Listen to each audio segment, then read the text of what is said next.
The Disciplined Trader.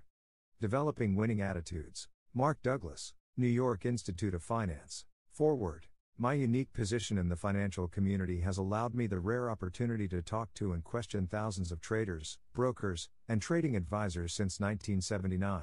I am not a broker or a letter writer. I am the Chief Executive Officer of CompuTrack, a company that supplies technical analysis to stock and futures traders. I perceive my position as being neutral, one that allows people to open up and talk to me freely. I started trading for my own account in 1960 and very quickly became aware of the underlying psychological blocks to good trading and money management. This realization has been confirmed by all who have counseled with me. As a result, I sincerely feel that success in trading is 80% psychological and 20% one's methodology, be it fundamental or technical. For example, you can have a mediocre knowledge of fundamental and technical information, and if you are in psychological control, you can make money. Conversely, you may have a great system, one that you have tested and has performed well for a long period of time, yet if the psychological control is not there, you will be the loser. A good trader knows from experience that over a period of time he may engage in more losing trades than winning ones. But money management, and a careful assay of the risks protected by realistic stops, will keep the trader out of trouble and ensure that on the big moves, he will profit. Money management is composed of two essential elements: psychological management and risk management. Risk management stems from the psychological factors being truly understood by the trader and in place before risk is even considered. I would especially caution new traders and market participants that reading and passively analyzing your motivations are certainly a necessity, but the acid test comes with active trading under pressure. Start slowly. Question every trade. What motivated it? How was the trade managed? Was it successful? Why? Did you lose? Why? Write down your assessment and refer to your comments before making your next trade. At all major CompuTrack seminars, I try to have a workshop leader address the attendees on the psychological aspects of trading. The Grim Reaper who kills off your equity and disappears with your profits is not the mysterious and ubiquitous they, but a simple misguided you. Medea said just before she murdered her children, "I know what evil I'm about to do, but my irrational self is stronger than my resolution." If this sentiment reflects your mindset when you trade, then The Disciplined Trader is definitely the type of book you should be reading. What a pleasure to read this book. My own education cost me a lot the hard way. I can read myself into the pages. That's me, that's me. Mark has carefully fashioned his book into a comprehensive logical dialogue. It reads as if you are at his side and he is explaining it as a friend, which I know you will enjoy. You are fortunate because you are taking the time now, before you have made a serious mistake, I hope, to learn about yourself and to study your craft. The traders who take the time to reflect and practice will survive and possibly prosper. Timothy Slater, President, CompuTrack Software Incorporated. Preface. The Disciplined Trader is a comprehensive guide to understanding the psychology of self-discipline and personal transformation needed to become a successful stock or futures trader. This book will serve as a step-by-step guide to adapting successfully to the unusual psychological characteristics of the trading world. I say adapting because most people venturing into the trading environment don't recognize it as being vastly different from the cultural environment in which they were brought up. Not recognizing these differences, they would have no way of knowing that many of the beliefs they acquired to enable them to function effectively in society will act as psychological barriers in the trading environment, making their success as traders extremely difficult to achieve. Reaching the level of success they desire as traders will require them to make at least some, if not many, changes in the ways they perceive market action. Unlike other social environments, the trading arena has many characteristics requiring a very high degree of self-control and self-trust from the trader who intends to function successfully within it. However, many of us lack this self-control because as children we learned to function in a structured environment where our behavior was controlled by someone more powerful than ourselves, whose purpose was to manipulate our behavior to conform to society's expectations. Thus, we were forced by external forces to behave in certain ways through a system of rewards and punishments. As a reward, we would be given the freedom to express ourselves in some desired manner. As a punishment, we would either be prevented from getting what we wanted, causing emotional pain, or we were inflicted with various forms of corporal punishment, causing physical pain. As a result, the only form of behavior control that we typically learned for ourselves was based on the threat of pain, either emotional or physical, from someone or something we perceived as having more power than ourselves. And since we were forced to relinquish our personal power to other people, we naturally developed many of our traditional resources for success, the particular ways in which we learn to get what we want, from the same mental framework. Accordingly, we learned that acquiring power to manipulate and force changes upon things outside of us was the only way to get what we wanted. One thing you will learn as a trader is that the mental resources you use to get what you want in your everyday life will not work in the trading environment. The power and control that are necessary to manipulate the markets, make them do what you want them to do, are beyond all but a handful of individuals. And the external constraints that exist in society to control your behavior don't exist in the market environment. The markets have absolutely no power or control over you, no expectation of your behavior, and no regard for your welfare. If, in fact, you can't control or manipulate the markets and the markets have absolutely no power or control over you, then the responsibility for what you perceive and for your resulting behavior resides only in you. The one thing you can control is yourself. As a trader, you have the power either to give yourself money or to give your money to other traders. And the ways in which you choose to do this will be determined by a number of psychological factors that have little or nothing to do with the markets. And this will be so until you acquire some new skills and also learn how to adapt yourself to suit conditions as they exist in the market environment. To operate successfully in this environment, you will need to learn how to control yourself in ways that may be completely alien to you.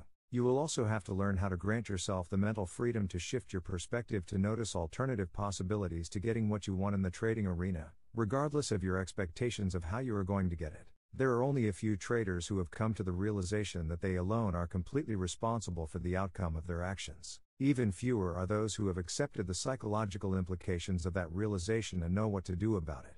Rarely do any of us grow up learning how to operate in an arena that allows for complete freedom of creative expression, with no external structure to restrict it in any way. In the trading environment, you will have to make up your own rules and then have the discipline to abide by them. The problem is, price movement is fluid, always in motion, quite unlike the highly structured events that most of us are accustomed to. In the market environment, the decisions that confront you are as endless as the price movements you intend to take advantage of. You don't just have to decide to participate, you also have to decide when to enter, how long to stay in, and under what conditions to get out. There is no beginning, middle, or end, only what you create in your own mind. In addition to the negative psychological implications that accompany these decisions, you must be aware that even if you make the minimum financial commitment of one contract per trade, as in the futures market, there is an unlimited potential for profit as well as an unlimited potential for loss. From a psychological perspective, this means that each trade has the possibility of fulfilling your wildest dreams of financial independence, and simultaneously presents you with the risk of losing everything you own. The constantly changing price movement makes it extremely easy for you to ignore the risk and tempt yourself into believing you don't have to follow your own rules. This time, here is an environment that offers complete freedom of expression combined with unlimited possibilities and unlimited risk. If you place in it a participant who is oblivious to these psychological conditions, one who operates from a mental framework oriented toward external structure, constraints, and expectations, then what you have is a formula for emotional and financial disaster. This grim scenario certainly explains why so few people ever make money as traders. Actually, almost all of those who make an attempt at trading completely underestimate the difficulty and consequently overestimate their ability to fulfill their inflated expectations. Therefore, most, if not all, people who trade inflict some degree of psychological damage upon themselves. I am defining psychological damage as any mental framework that has potential for generating fear. Fear results from any belief about environmental conditions that has the potential to cause either physical or emotional pain such as stress, anxiety, confusion, disappointment, or betrayal. Painful emotional conditions are basically the result of unfulfilled expectations. Unfulfilled expectations create a conflict between a person's beliefs about the way things should be and the actual environmental conditions that don't match those beliefs. This conflict is expressed through our emotions in the form of pain that we generally label as stress, anxiety, confusion, and so on. People seem to avoid pain instinctively by building up mental defenses against the intrusion of environmental information that would confirm the existence of any conflict. These defenses consist of denials, rationalizations, and justifications, all of which will result in perceptual distortion. Perceptual distortion occurs when our mental system automatically distorts environmental information by shaping and selectively excluding certain information to compensate for the conflict between what we expect and what the environment is offering us. This will be done in such a way that we will believe a shared reality exists between ourselves and the outside environment, thus avoiding any pain. I am defining a shared reality as a correspondence between one's beliefs about the environment and the Actual environmental conditions that exist. If you are distorting market information, you are not sharing a reality with the markets, and you are also indulging yourself in an illusion, to the extent that you hide from the possibility of disappointment. At this point, you would be setting yourself up for what could be called a forced awareness. Obviously, if the markets are doing something other than what you are allowing yourself to perceive, because some, if not most, of the information the markets have to offer won't validate what you want or hope, then something has to give. These distortions will continue until there is such a disparity between your acquired mindset and the conflicting market information that the mental defenses, illusions, will break down. This usually creates a state of shock, where you may wonder how things could get so bad so quickly. In such a situation, the market forces you to confront your illusions of a shared reality, creating a painful forced awareness. At some point in your trading career, you will need to understand how all of us, because of our common upbringing, try to control market events through our perception of what we think will happen next and then rigidly hold on to these expectations. This is where you need to learn how to gain the kind of mental flexibility that allows you to shift your perspective to be aware of other alternatives and possibilities. You may not be able to control the markets, but you can control your perception of them in order to achieve a higher degree of objectivity, resulting in a higher degree of shared reality with the markets. As painful as these forced awarenesses may be, they are not likely to deter you from being attracted to the opportunities the markets have to offer. However, the cumulative psychological effect on you will be very negative. If you have suffered through several forced awarenesses, your perception of market activity will eventually become heavily weighted towards avoiding pain instead of seeking opportunity. Your fear of losing money, being wrong, or missing an opportunity will become your primary motivation to act or not act. Now, there are several major problems that result when fear becomes a motivation to do or not do something.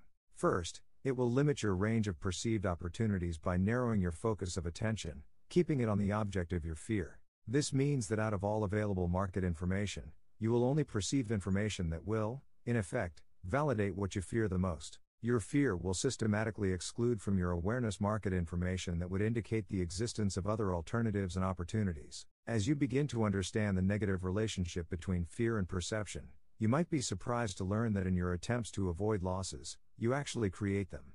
Fear will also limit your range of responses to any given situation.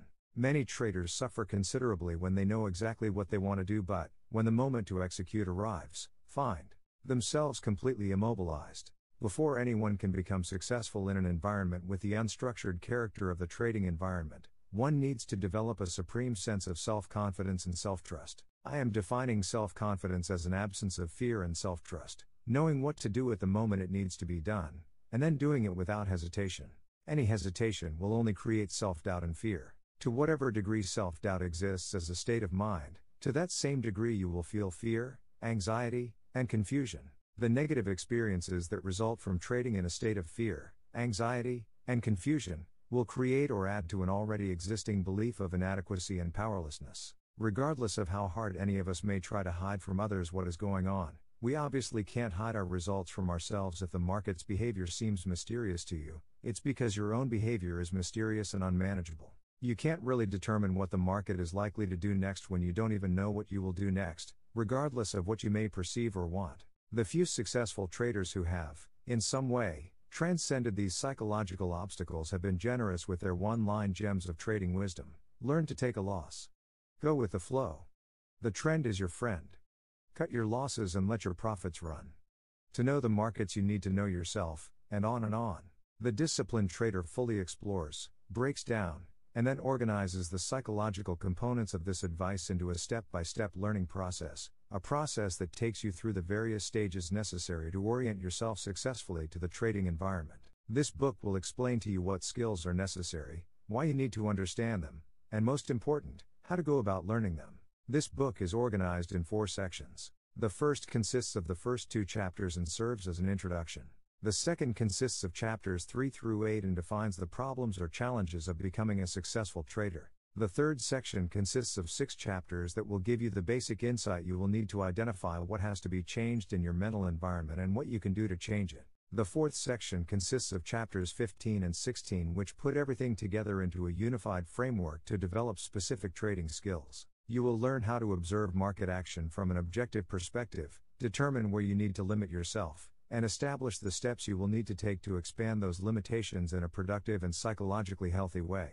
Acknowledgements. Most people are probably well aware that writing a book is a very difficult task, one that often requires the help and support of a number of people in the author's life. There are a number of people I want to acknowledge as being instrumental in helping me make this book a reality, including my parents, John and Helen Yosin, my brothers and sister, Craig, Dean, and Sandy Yosin, for all their love and support, Brad Johnson, my partner in trading behavior dynamics, for all of his patience and kindness, Jim Sutton, Bonnie Marlowe, Jake Bernstein, Elizabeth McKinsey, Michael Headley, Steve Sukenik, and Jack Carl for helping me get started. All of the traders that I have worked with over the last 6 years, especially Jim Griswold, Jerry Stallnecker, Jack Brassoul, Steve Bianixai, Mike Gamble, and Chuck Pettit for their friendship and support, Tim Slater for giving me the opportunity to express myself as a speaker and a writer, Rich Miller for his support and being a good friend, Lori and Nikki Marlowe for the happiness they brought into my life, and most of all,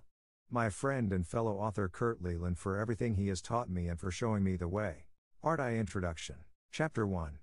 Why I wrote this book. Since I started working on this book, in the summer of 1982, nearly every dimension of futures trading has exploded in growth. There are brand new exchanges, new contracts, more advisory and news services, an increasing variety of books and publications, and ever more sophisticated technical trading systems, most all of them with computer applications to make it easy to track the markets. However, even with this tremendous growth in services related to trading, one inescapable fact remains: there is still a very small group of sophisticated traders who take the greatest percentage of profits out of the markets, making well over 90% of all the other traders net losers year in and year out. In futures trading, for every dollar of profit gained by one trader, there has to be an equivalent dollar lost by another trader. If a few traders are consistently making money on a grand scale, then their profits have to be coming directly out of the pockets of the thousands of other traders who very faithfully contribute to their daily winnings. Some of these very successful traders are public figures,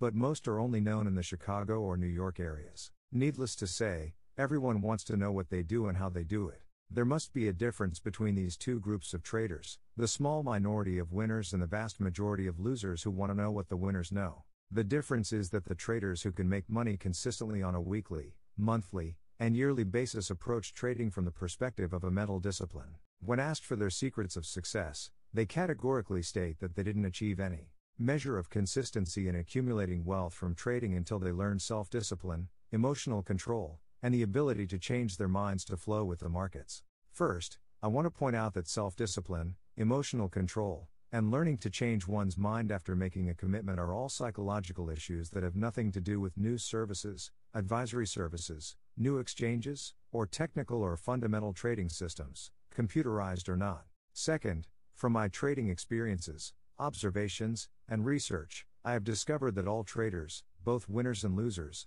seem to share some very common experiences. Either in the beginning or at some point early in their trading career, all traders experience confusion, frustration, anxiety, and the pain of failure. The few traders who pass through this phase to accumulate wealth are those who eventually confront and work through some very difficult psychological issues about what it means to be a trader, and this process of realization and change normally takes several years, even for the best of them. If self-discipline and emotional control are the keys to success, they are also not necessarily traits any of us are born with. On the contrary, they are characteristics we acquire by learning certain mental skills. Acquiring these mental skills is often the result of a trial and error learning process that can be very costly financially and usually filled with emotional pain and suffering.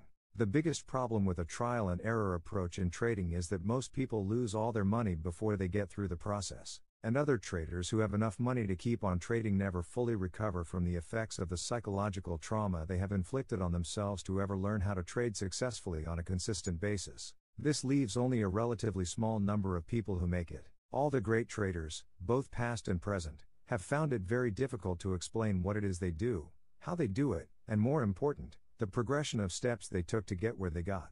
Many would gladly share with others what they know about the market and its behavior, but not necessarily about their behavior as individuals. They would, however, often caution those who sought their wisdom to understand that all the market knowledge in the world won't do them any good until they learned what can be called self-discipline and emotional control, without necessarily being able to explain what they were. For instance, cut your losses short is great advice that is often given as an axiom of trading wisdom. But how do you explain to someone the steps needed to learn how to do that? especially when he is interacting with an environment that is in perpetual motion and will always offer him the possibility that the market can come back and make him whole, if he is in a losing trade. If you take into consideration that his money and self-esteem are at stake and the market coming back is always a viable possibility, regardless of how remote it may be, then you can see how difficult it is to explain why he needs to cut his losses. It is even more difficult to explain how he can do it in a way that suits his unique psychological makeup. The easiest way to explain how to apply this type of wisdom,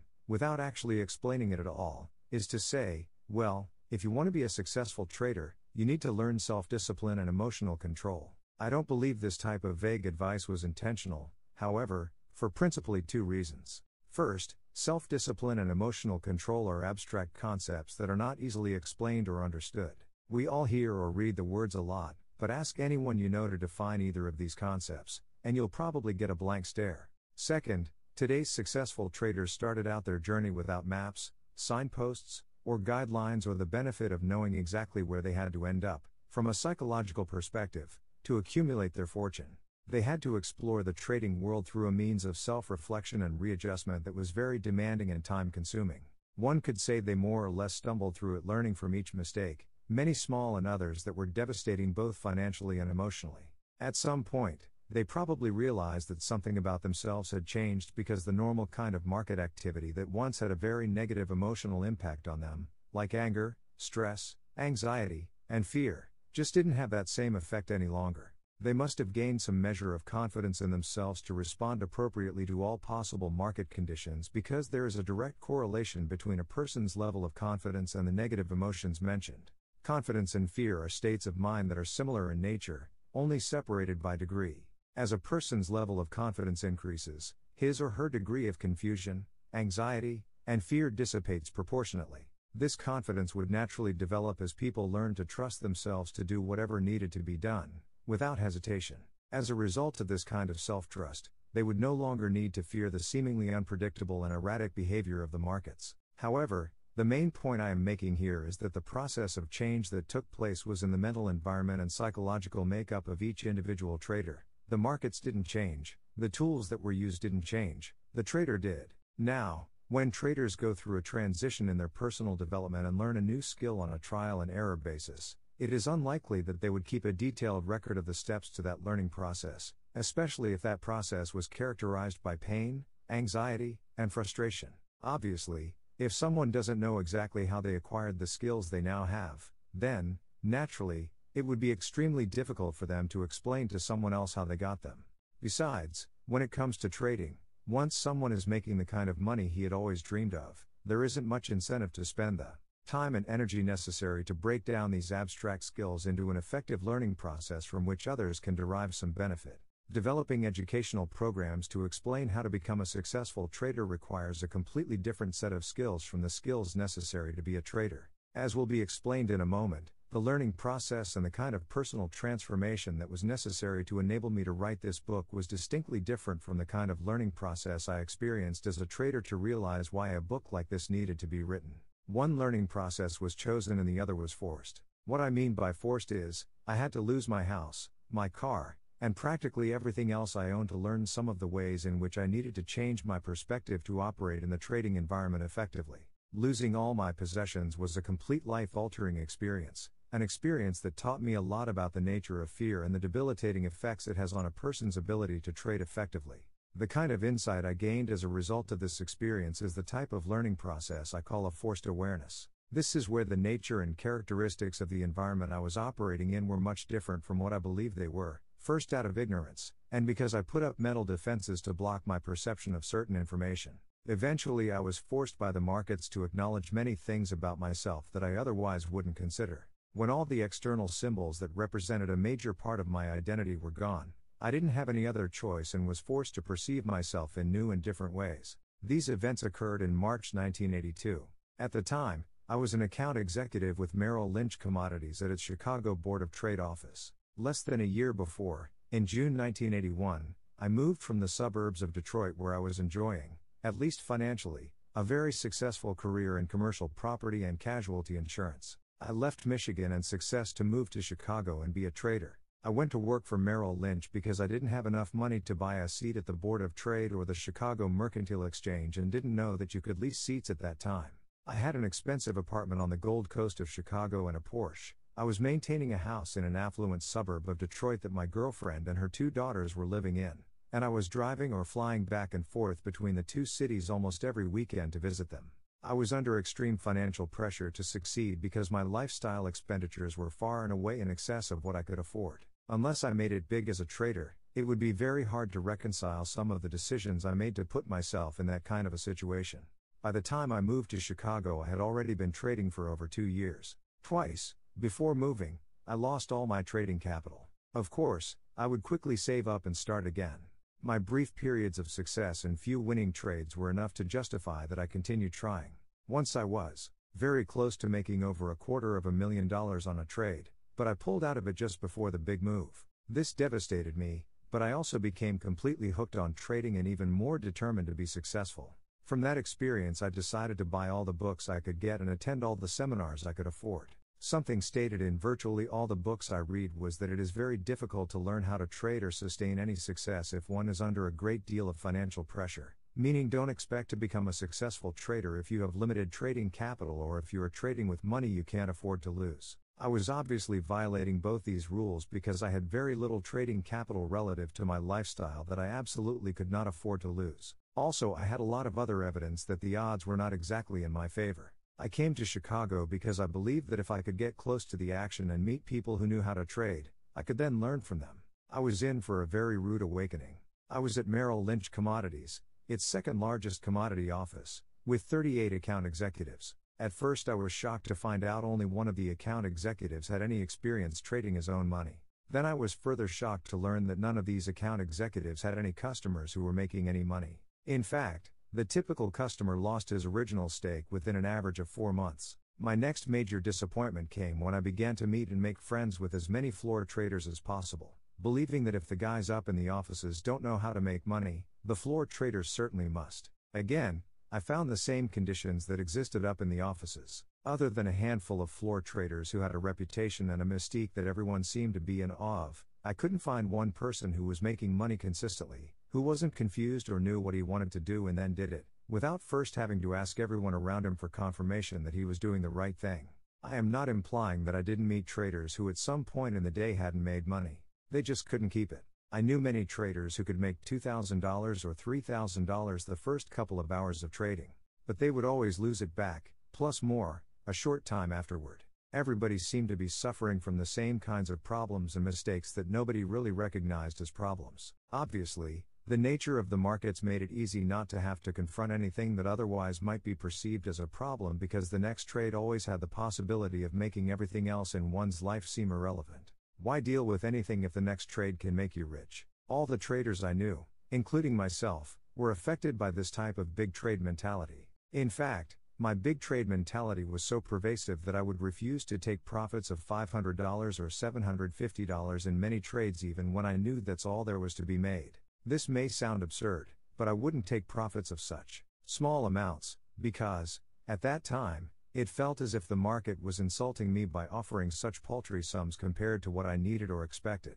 As my financial problems grew, so did my desperation, and I certainly wasn't comforted by anything I saw going on around me. But I still held on to the belief that I could trade out of these difficulties. That is until March 1982. By then it was all over. A mere 8 months after moving to Chicago to pursue my dreams of financial independence, I had nothing left except my job, apartment, clothes, a television, and a bed. Practically overnight, almost all the symbols that validated my identity were gone. What I mean is, a big part of my self-concept was made up of my possessions like my house, my car, and especially my credit. Maintaining flawless credit was something I had always been proud of. Now I found myself without any of these things. As I've already pointed out, it's not as if there hadn't been plenty of evidence to suggest the possibility of this happening, because there had been. But there was a part of me that wouldn't allow a direct confrontation with this evidence or the implications. It was just too easy to make excuses for all the things going on around me that didn't add up. Refusing to confront or consider the implications of all the conflicting information created a great deal of stress. And to compound the situation, I had this intense fear that I would lose everything. But again, I did everything possible to hide this fear and put it somewhere in my mind where I couldn't feel it. Yet, there must have been a part of me that sensed my impending fall. Why else would I have been so consumed with fear? But how could I face any of this when I had no way of reconciling the imbalance that losing all of these things would create? What I mean is the imbalance between what I believed about myself and the things that validated these beliefs. Who would I be after all these things were gone? Well, it didn't take me very long to find out. As my financial condition deteriorated to critical levels, my mental defenses also began to break down. I eventually accepted the inevitability of doing what I believed was the ultimate act of failure and filed for bankruptcy. There were a lot of things that changed inside of me as a result of this experience. And like anyone else forced to deal with major changes in his or her life, I learned a lot about myself. The first thing that happened, which was quite surprising, was that the stress dissipated. Actually, I was overcome with a great sense of relief with nothing to anticipate, dread, or try so desperately to defend against. I was living through my worst fear and found there really wasn't anything about the situation that I couldn't deal with. It wasn't nearly as bad in reality as I imagined it would be. I was still alive and healthy, I was able to think and function, and I started to appreciate my ability to think as my greatest asset. This sense of appreciation began to grow into a deeper level of understanding about the basic nature of my identity. For the most part, I grew up believing that who I was consisted of the things that I owned. The more possessions I owned, the more of a person it made me. What I began to realize is that I was more than the things I had accumulated. When the facade was stripped away, it allowed me to sense this deeper dimension that, up to this point, I had only the slightest inkling of. These new awarenesses, in turn, helped me understand how being wrong and losing something didn't in any way diminish me as a person. I was beginning to learn that there was a certain freedom in granting myself permission to be wrong, and maybe there was no such thing as a failure, unless something positive and useful isn't learned from the experience. However, I didn't relate these personal experiences because I thought they were particularly unusual, except for one. Everyone knows there are many traders who lose everything they own, and even though some of them will come to the same kind of awarenesses about themselves, they wouldn't necessarily be able to do it as a trader, considering the financial requirements. I, too, was not in a financial position to keep on trading, except that I still had my job at Merrill Lynch. In fact, for me it was business as usual, as if nothing at all had happened. I certainly wasn't about to announce to my customers or anyone in the office that I had just filed for bankruptcy. My job as an account executive was one of the few things I had left, and as far as I was concerned, it depended on me being a good trader. This is the one key difference for me that ultimately led to the creation of this book. I was fortunate enough to be able to keep on trading, although not with my own money, while these major psychological changes were taking place, putting me in a unique position to examine and study the various ways in which the condition of my inner psychological environment affected what I experienced in the outer physical environment. This relationship between inner and outer isn't always that apparent, but in this situation it was inescapable. I learned that the markets offer the trader an opportunity to profit from price movement, and these opportunities are basically in perpetual motion. It is an environment where the individual has the freedom to create his own results, unimpeded by many of the constraints that exist in everyday social life. These never-ending opportunities make the market a perfect mirror of the trader's attitude. What the trader sees in that movement and what he can do about it, the markets have no control over. All the choices and all the power to turn these choices into experience reside in the mind of each trader. For example, if I perceived the market as a threat, afraid of what it might take away from me, it wasn't because the outside conditions were actually threatening me in some way. It became very apparent to me that my fear was a result of my inability to anticipate events or act in a way that most appropriately served my best interests. It was only the lack of trust I had in myself to do what needed to be done that I was really afraid of. Furthermore, I discovered that my mental framework was structured to avoid losses at all costs, and in my desperate attempts to do so, I actually created them. You can think of it this way: none of us has the mental capacity to be aware of everything going on in the environment at once. The environmental information we focus our attention on, out of all that exists, will be the information that has the most importance to us. As we allocate more and more of our attention to certain kinds of information, because of its importance, we are at the same time systematically excluding other types of information from our awareness. As we allocate more and more of our attention to certain kinds of information, because of its importance, we are at the same time systematically excluding other types of information from our awareness. I created my losses instead of avoiding them simply because I was trying to avoid them. Instead of being positively focused on market information that would indicate the potential for opportunity, I was more concerned with information that validated what I feared the most. As a result, a great deal of market information pertaining to other possibilities and opportunities that existed in any given moment completely escaped my attention, passing me by. The only way I could have perceived these opportunities, other than after the fact, would have been to let go of whatever was causing me to divert my attention away from what was happening in the market now. I had no way of knowing what I was missing out on until my beliefs about the significance of losses and being wrong started changing. Once this shift in perspective occurred, I started to notice behavior characteristics of the market and relationships between those characteristics that I was otherwise totally oblivious to. At some point, I realized that because I had already lost everything, I really didn't have anything to fear, and, as a result, I inadvertently learned one of the most important lessons to becoming a successful trader: how to accept a loss without any negative consequences. No guilt, anger, shame, or self-punishment. As my fear of losing dissipated, I was seeing and experiencing a different market because I was different. It was as if someone had removed blinders, which I didn't know existed, from my eyes. Up till then, my trading had always been affected by my fears. I didn't have the slightest notion of what it would be like to trade without fear, or that doing it was even a possibility, and least of all, that it was, in fact, necessary to be successful. What also became very apparent to me was the extent to which all of my fears had effectively blocked me from understanding why it was so absolutely necessary to have some clearly defined trading and money management rules that must be followed. It was all starting to make sense. The more I followed my rules, the more I trusted myself. The more I trusted myself, the more I could focus my attention on subtle relationships in the market's behavior to learn new things about the market, helping me become a better trader.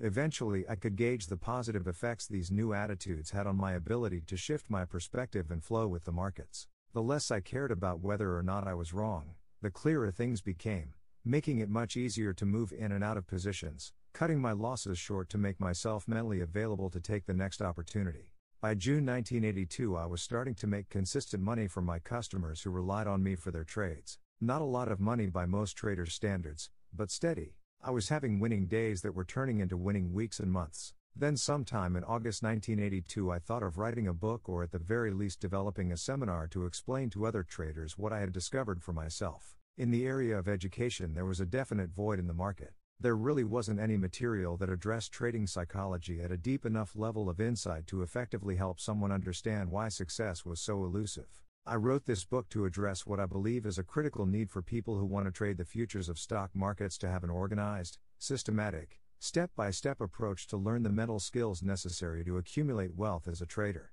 The secret to this approach is learning a new thinking methodology. Chapter 2. Why a new thinking methodology? It is my intention in this chapter to demonstrate clearly how a typical social upbringing that instills in the individual certain values and beliefs that make up a thought methodology used for being successful is not practical or functional, and is inconsistent with the methods necessary to be successful in the trading environment. Someone attempting to operate in the trading environment in all the familiar ways that would assure getting what they want will likely find themselves in a constant state of frustration, anxiety, and fear, wondering what is wrong or thinking something must be wrong with them. The irony is, of course, that, on the surface, trading looks so simple, when in fact most people will find it to be the most difficult endeavor they ever undertake. Success will always seem so close, and yet always so elusive, and this frustration will continue until the trader adapts to the conditions that exist in the trading environment by learning a new thinking methodology, one that works most effectively in that environment and not what he thinks will work based on his cultural and social upbringing. Perhaps many of you reading this book have heard about a seminar being offered where you can learn how to walk barefoot over a 20-foot bed of red-hot coals. The people who developed the method to make it possible did so on the assumption that the achievements of people who do things very well and excel beyond what other members of the same culture of society would consider possible do so as the result of a specific way they think, a methodology in which their beliefs are in some way different from everyone else's. This methodology can be broken down into a system that can be learned and subsequently taught to others. The only difference between those who excel and those of mediocre achievement is that one group has learned a thinking methodology that has not occurred to the other. With this hypothesis, it is my understanding that the people who developed the program went to the South Pacific and sought out those who demonstrated an ability to walk over hot coals with their bare feet, without any physical damage whatsoever. Upon finding a few of these South Pacific firewalkers, the program developers proceeded to analyze their beliefs and attitudes so as to arrive at a thinking methodology they could teach in the United States. I'm sure I don't have to point out the physical and emotional implications of attempting to walk over a red-hot bed of coals with your bare feet. The fear generated over just the thought of doing it would normally be overwhelming. The potential physical damage to your feet, with the possibility of being crippled for the rest of your life, is quite real. And yet, as presented by several news organizations, both television and print, people from all walks of life involved in the seminar accomplished what we would universally agree to be a tremendous feat. They overcame their fear and walked 20 feet over a bed of hot coals. Now, I'm not going to have you firewalking the future's pit, but habits of thought die hard. And to make way for the new thinking methodology I offer as a means of excelling as a trader, you will have to question some of your beliefs and probe deeply rooted concepts of what is possible. Sometimes only a thorough mental house cleaning can help you throw away failure to make room for success. And exposing yourself to information that may cause you to ask yourself what if it were true is the first step to any mental cleansing process. For many reasons, which will be explored in greater depth in Part 2, it rarely, if ever, occurs to the beginning trader that the markets confront him with an environment that is categorically different from anything he is accustomed to or trained to deal with effectively by society. For example, the markets can be looked at as a never-ending event, always changing, virtually without structure, in perpetual motion, with an unlimited potential for profit as well as loss in every trade. The psychological impact on the individual interacting with such an environment is formidable, especially when you consider the many ways in which all of us typically go about structuring our lives with highly defined boundaries, limits, and rules, so things stay basically the same. For most people, a static environment is a fundamental component of their sense of security and well-being. Not only can the markets destroy a person's sense of security by forcing the trader to confront, on a moment-to-moment basis, his lack of acceptance of change, but they also produce an emotional environment of considerable competitiveness and stress. There's the compulsive need to win millions, with the simultaneous fear of financial devastation. The markets tease a trader with the very real possibility of fulfilling his grandest dreams of financial independence and at the same time stand ready and willing to take away everything he owns, and more. Furthermore, the principles of time, effort, and reward associated with most job situations simply do not apply with the markets. For example, many jobs offer an unchanging reward, regardless of effort, because of hourly wages or yearly salaries. For a trader, effort can be irrelevant, and there is virtually no relationship between time and reward. A trader can be stunned with a windfall profit in a matter of seconds for making one simple decision and the only energy expended was mental. Initially, you may think what could be wrong with making a lot of money in minutes or seconds? A lot. Whether you're aware of it or not, most if not all of us grow up with highly structured belief systems about the conditions under which we deserve to receive money. In fact, many people, because of their childhood conditioning and religious training, believe they don't deserve any money they didn't work for. Certainly, making a lot of money in a very short period of time with no effort expended does not fall within the definition most people have about working for their money. So how does someone reconcile windfall profits against these structured work beliefs, especially when they're probably not even aware of them or would not take them into consideration if they were? This kind of mental conflict usually gets reconciled by the trader finding some clever, ingenious, or mundane way of giving his money back to the markets, not adjusting to the differences between the cultural and trading environments or just being unaware that differences exist can certainly account for many of the trading errors committed by the majority of traders. Yet, a thinking methodology can not only redefine the market's behavior in understandable terms to avert such mistakes, it can also manage most, if not all, typical undisciplined, emotional reactions to that behavior. Culturally learned behavior that results in an unsuccessful trading experience. In an emotionally charged situation that requires split-second decision-making, which could lead to failure of some kind, there's little time to compare the present event with previous market experiences. You probably wouldn't even notice if you had behaved similarly in the past and suffered the same disastrous consequences. Because the present situation is so immediate, you may have no concept of how typical and even thoughtless your behavior may be. In fact, it may be news to you that there are only a limited number of such typical reactions leading to failure. Being able to recognize them can prevent you from repeating past mistakes without losing any of that time so necessary for split-second decisions. The following typical trading errors have a specific cause rooted in a thinking methodology that can be changed. 1. Refusing to define a loss. 2. Not liquidating a losing trade, even after you have acknowledged the trade's potential is greatly diminished. 3. Getting locked into a specific opinion or belief about market direction. From a psychological perspective, this is equivalent to trying to control the market with your expectation of what it will do. I'm right, the market is wrong. 4. Focusing on price and the monetary value of a trade, instead of the potential for the market to move based on its behavior and structure. 5. Revenge trading, as if you were trying to get back at the market for what it took away from you. 6. Not reversing your position even when you clearly sense a change in market direction. 7. Not following the rules of the trading system. 8. Planning for a move or feeling one building, but then finding yourself immobilized to hit the bid or offer, and therefore denying yourself the opportunity to profit. 9. Not acting on your instincts or intuition.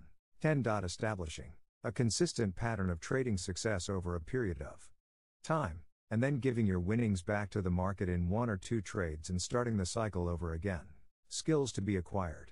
To excel in any activity, whether it is mental, such as trading, or physical, such as swimming, we need to learn specialized skills. These skills give us the necessary requirements to look at, think about, and behave toward events in a manner different from what we may be used to or what we may have been taught. However, beyond the sheer mechanics of the activity, which just about anyone can master, lies a particular thinking methodology or strategy that leads to excellence. Although few people have it, such a thinking methodology can nevertheless be learned. Any thinking methodology requires a series of approaches to goals and problems. These approaches might be better described as mental techniques, even skills of thought application.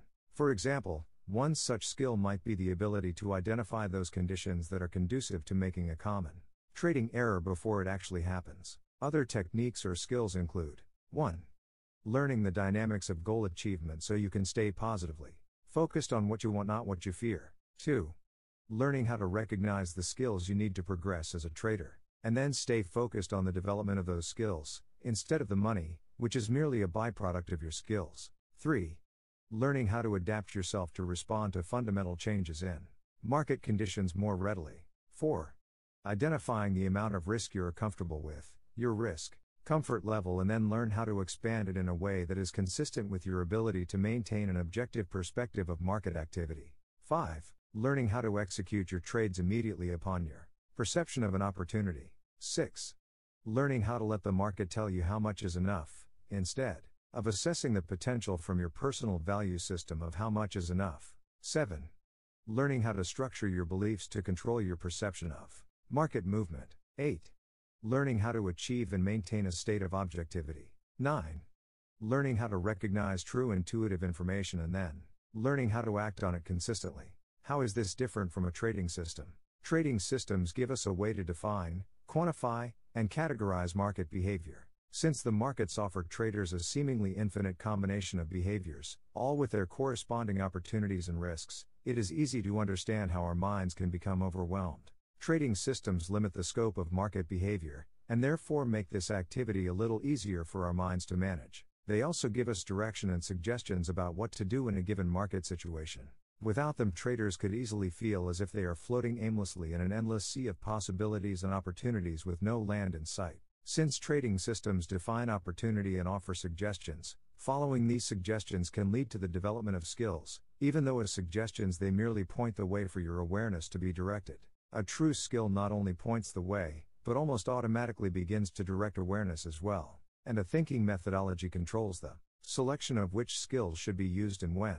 I do not offer a trading system in this book. It's more a means of interfacing a trading system with the mind's psychological structure. If a trading system provides awareness of market signals, and suggests behaviors appropriate for any given market situation, then the thinking methodology I will share with you teaches skills and processes of skill application. Having the skills necessary to consciously manipulate one's psychological environment is essential for the trader who recognizes how ineffectual a trading system can suddenly become whenever a tense situation demands a split-second decision. Most everyone reading a book of this nature would consider himself as successful to one degree or another, either through trial and error, or the rigorous application of some proven formula, through which each has learned, intentionally or not, skills or methodologies of thought to achieve this success. In any case, we all have a natural tendency not only to want to achieve success in something, but also to apply the principles of success that work very well in one situation to practically everything else. It often doesn't occur to us that some environments may require very different psychological resources to achieve success. Suppose, for example, that you arbitrarily tried to apply a certain thought system of success to trading futures or stocks without first investigating the usefulness or validity of that system in relationship to the actual conditions as they exist in the markets. More than likely, you would be doomed to failure before you even started. Obviously, people don't consciously start trading with the belief that they don't have the right resources or that they're going to fail. In fact, it is just the opposite. Because most traders come from or still enjoy very successful careers outside of trading, they have a great deal of confidence in their ability to extend this success in the trading environment. This unfounded confidence, coupled with the way the markets distort a person's concept of reward in relationship to time and effort expended, will cause the trader to form some very unrealistic expectations about the kind of results he should achieve. Believing that trading is easy is the reason for the unrealistic expectations, and they are probably the single biggest reason why most traders never make it beyond the initial levels of development before they lose all their money. Starting out believing that trading is easy is a psychological trap that entices almost all traders. But it isn't too difficult to understand why, when you examine the dynamics of the process of how we set up a standard of performance for ourselves by which to gauge our progress. There are 4 basic components that make up a person's standard of performance or expectations for results. First is our basic concept of time. Most people believe that it is limited, passing non-stop and will eventually run out. Second is our concept of effort. Our supply of personal energy is not inexhaustible. It runs out, we tire, and we may even become ill if we don't rest properly. The third is our concept of expertise, the number of skills we have learned and our degree of proficiency in using these skills. It usually takes a great deal of time and energy to acquire expertise. Now, one of the primary ways we learn to value ourselves is based on our belief about how much work we do and the amount of time it takes to do it. Which brings us to the 4th component in the equation, reward. To determine the amount of reward we should receive, we will make an assessment about how hard or easy a job is by determining how much effort, personal energy, we will need to expend and to assess how long the job will take, using up our limited time, so we can then determine how much we should be compensated. It is like our own personal supply and demand formula for our time and energy. Now I'm going to put all this together to demonstrate how trading distorts all these components in a way that allows someone to believe that trading is easy. First, to function in the market environment requires very little if any physical effort, especially for the floor trader. Second, time is not a relevant factor because a trader can be stunned with thousands of dollars in profits in a matter of moments. Conceivably, you could put on a trade, never have the market go against your position, and be rewarded at levels far beyond your expectations of what is possible. A person can't help but make the association between the speed at which something like this could happen and how easy it must be because there was no physical effort required. Most people don't have to experience this personally to make the erroneous assumption that trading is easy. They will just naturally do it the first time they experience market action.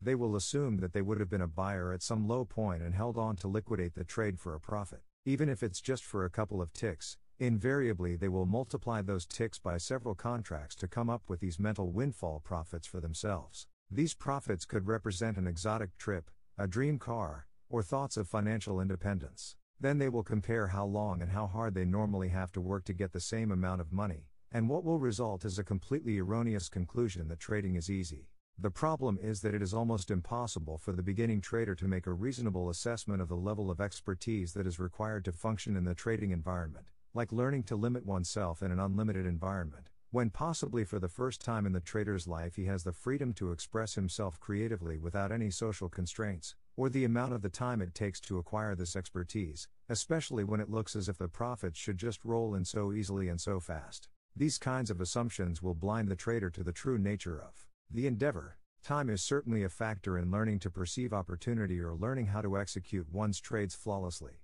Both these skills could take a great deal of time to learn. However, neither time nor effort is a factor in relationship to the potential for reward. So what happens when we don't live up to our own expectations?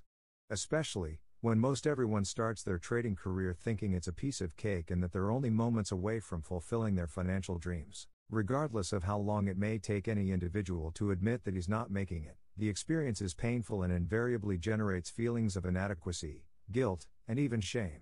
When one fails, especially when the expectations for success are so high, It will create 3 major psychological obstacles that have to be overcome before any measure of success will be realized. First, you will need to learn how to release yourself from any feelings of inadequacy, guilt, or shame.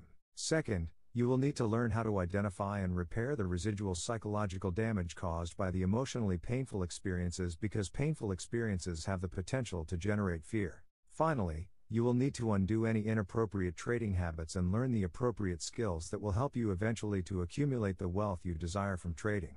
For many, what I have outlined may seem like an overwhelming task, and I'm not going to downplay it in the slightest. Even if you haven't as yet subjected yourself to any emotional trauma, just learning the appropriate skills will be no easy task. However, you should keep in mind that the rewards can be astronomical. Would any other endeavor having the unlimited potential of trading in futures or stocks be easy? As you proceed through this book, it is very important to keep in mind that neither I nor anyone else can deny what you consider to be the structure of reality, even though what I hold to be true and what you hold to be true may differ by a wide margin. Force, violence, or even torture will not cause you or anyone else to give up your beliefs if you don't want to. However, if what I offer will produce a result you desire, then you may be quite willing to suspend, at least temporarily, what you hold to be true and see if what works for me will also work for you. The firewalkers I mentioned earlier demonstrated how a thinking methodology could suspend their belief that walking on a bed of hot coals would severely damage their feet, even though they had learned early in their lives the dangers and pain of intense heat. Perhaps you too can suspend some of your beliefs about what makes trading successful. You could find out how your own early training, before you ever considered becoming a trader, may have produced contradictory attitudes and beliefs that cancel all good intentions and optimistic trading, and thus lead to failure. Understandably, before you even consider the possibility of changing some of your innermost beliefs, you will certainly want to know not only how the process of altering beliefs works but also what benefits it will have for you as a trader. Like all traders, you have probably read repeatedly what it takes to be successful at trading. Trade with the trend. Cut your losses and let your profits run. Money management is the key, and so on. As true as these adages are, they are too vague to give you a clear, understandable connection between the application of these principles and their benefits, a positive and successful trading experience. If you will recall, I listed resistance to accepting a loss among the most common trading errors. If you have ever experienced such resistance, you have probably also encountered the following thought: how do I accept small losses when what I want to do is make money, and I feel like a failure every time I lose? Your helplessness in such a situation and the disastrous consequences for your finances are at the essence of this discussion. If, for example, you can change what losses mean to you and how you represent them mentally, then to whatever degree you can accomplish this, you will be releasing yourself from the stress and anxiety experienced when you have to acknowledge any given trade as a loser and take the appropriate action. The few individuals who have achieved astronomical success in trading at some point learned to stop trying to conquer the markets or make them conform to their expectations or mental limitations. At some point in their trading careers, they understood the psychological implications of an event that is never ending, that begins only when one decides to participate, that ends only when one has had enough, and behaves without the slightest regard for individual survival. Eventually they adapted to these unusual and demanding psychological conditions by changing their perspective. Although, as I have already pointed out from my experiences, the process of change usually isn't the result of making a conscious choice to take a step-by-step approach, as this book is designed to give you. In our everyday lives it is much easier to control the external environment to satisfy our desires. What I mean is, if something has to change to get what we want, we will find it much easier to change the external conditions to suit our needs before we attempt to change our mental perspective. Changing ourselves would seem like the absolute last resort as a solution to any problem. So, why would you consciously go about the task of learning how to change yourself from the inside? I have 3 reasons for you. First, because you decide to learn new skills or ways of expressing yourself. Second, because you may have any number of beliefs acting as resistance in the acquisition of the new skills you are attempting to learn. The third I will get to in a moment. Right now I want to give you an example to illustrate these first 2 points. A client of mine lost an uncle that he was very close to while he was still a child. His uncle was very much of a father figure to him, where his own father was not. The uncle died of a heart attack at a young age